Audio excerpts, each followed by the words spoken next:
دوستو السلام علیکم۔ حضرت سلیمان فارسی اللہ کے نبی کے جلیل القدر صحابی ہیں۔ حضرت سلیمان فارسی ایران میں بہت بڑے سوداگر کے بیٹے تھے۔ آپ اور آپ کے والد آگ کی پوجا کرتے، مگر آپ کا دل اس عبادت سے مطمئن نہیں تھا۔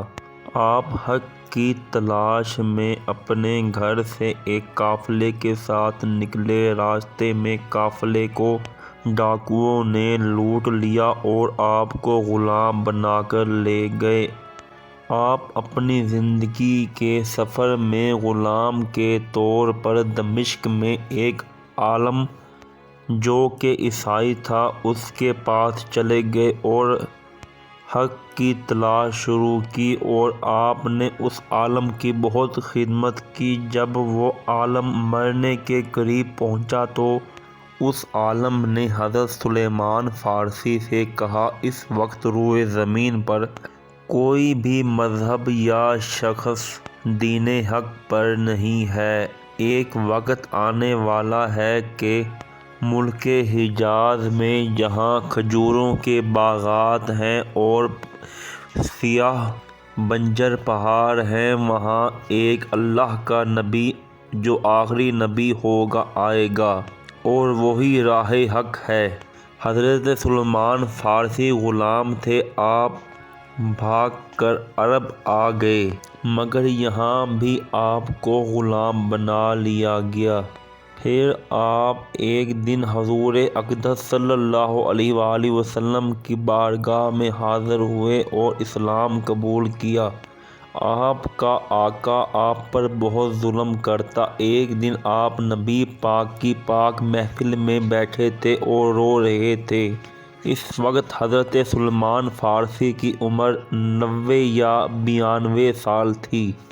نبی پاک نے پوچھا، سلیمان کیوں روتے ہو؟ تو آپ نے فرمایا، اے اللہ کے سچے رسول، میں برا ہو گیا ہوں، اب میرے جسم میں طاقت نہیں۔ میرا آقا بہت ظالم ہے، وہ ایک عیسائی ہے۔ اللہ کے نبی نے حضرت سلیمان سے کہا، جاؤ اپنے آقا سے پوچھ کر آؤ کہ آپ کو فروخت کرے گا۔ تو حضرت سلیمان بھاگتے ہوئے اپنے آقا کے پاس گئے اور کہا کہ میرے نبی نے پوچھا ہے کہ تم مجھے بیچتے ہو؟ تو آپ کے آقا نے کہا، اس عمر میں آپ کو کون خریدے گا؟ حضرت سلیمان نے کہا، جس کا کوئی نہیں ہوتا اس کا اللہ اور اس کے رسول ہوتے ہیں۔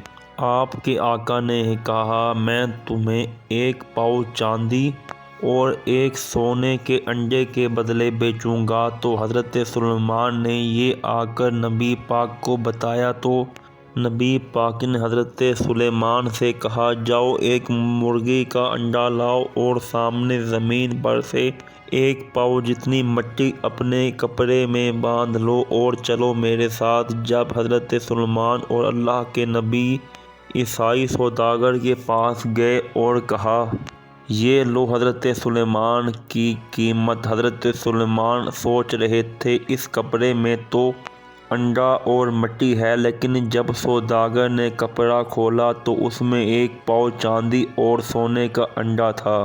سوداگر کی نیت بدل گئی اور اس نے کہا، مجھے ایک کھجوروں کا باغ بھی چاہیے جس میں 100 جوان کھجوریں ہوں اور ان پر پھل لدے ہوں۔ یہ کھجوروں کے پھلوں کا موسم نہیں تھا، مگر اللہ نے حضرت سلیمان اور مولا علی کو اپنے ساتھ لیا اور ایک زمین پر گئے جہاں پر حضرت سلیمان نے 100 گڑھے کھودے اور اللہ کے نبی نے اپنے مبارک ہاتھوں سے کھجوروں کے بیج ان گڑھوں میں ڈالے اور اوپر سے مولا علی نے پانی ڈالا۔